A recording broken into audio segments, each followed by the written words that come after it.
think we've been so focused in the old days on pros being long and low, but in a lot of cases, you don't necessarily need the low if you can hit the long and the narrow. And so some of the road bike wind tunnel testing, we've done, I've seen, we can make some changes up there and pretty quickly find 30 watts of savings at 45K an hour.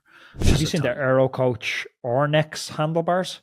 They're purported to be 21 watts faster than a round bar, and I think that testing's at like 45 kilometers an hour. Now it's their own data, so again, I'm not sure what we read into that.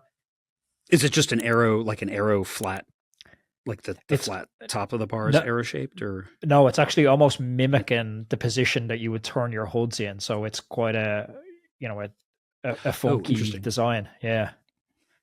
No, I'll take a look at. Yeah, because it's amazing the just making the handlebar of an arrow cross section can be 20 to 30 watts, which is nuts. We were first discovering that 20 years ago when we were playing with the very first carbon handlebars, and you're like, oh wow, you come out of school and that round is bad, right? Cylinders are just terrible aerodynamically, but then you actually make the top of a handlebar into a wing, and you don't even doesn't have to be that good of a wing. You don't have to be all that smart. You didn't even have to try that hard, and it's 20 watts on the bike. So, that is, one of the things we tell our athletes. You should never, ever, ever be riding a round handlebar. It just, it is the worst of all the possibilities, right? It's more pressure on your hands. It's less vertical deflection for comfort. And it's significantly less aero.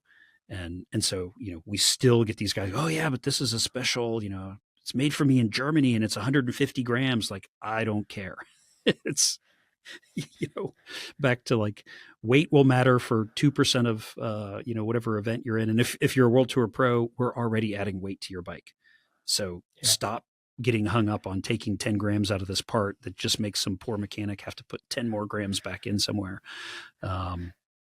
And yeah, you can find huge differences with arrow shapes up front, and then also, just getting narrow. And funny enough, we knew this in the 70s, right? The guys I grew up kind of being mentored by, they were all racing like 35 and 38 centimeter bars. It was really only, I think, in the 90s that bars started to get wide again. So it was kind of like we had this secret, and then we kind of lost it, and now we're finding it again. If you enjoyed this little clip from the podcast, you can check out full episodes of the podcast on any podcast platform, Apple, Spotify, or wherever you get your podcasts. Also, you can click up here for another video that I know you're going to love.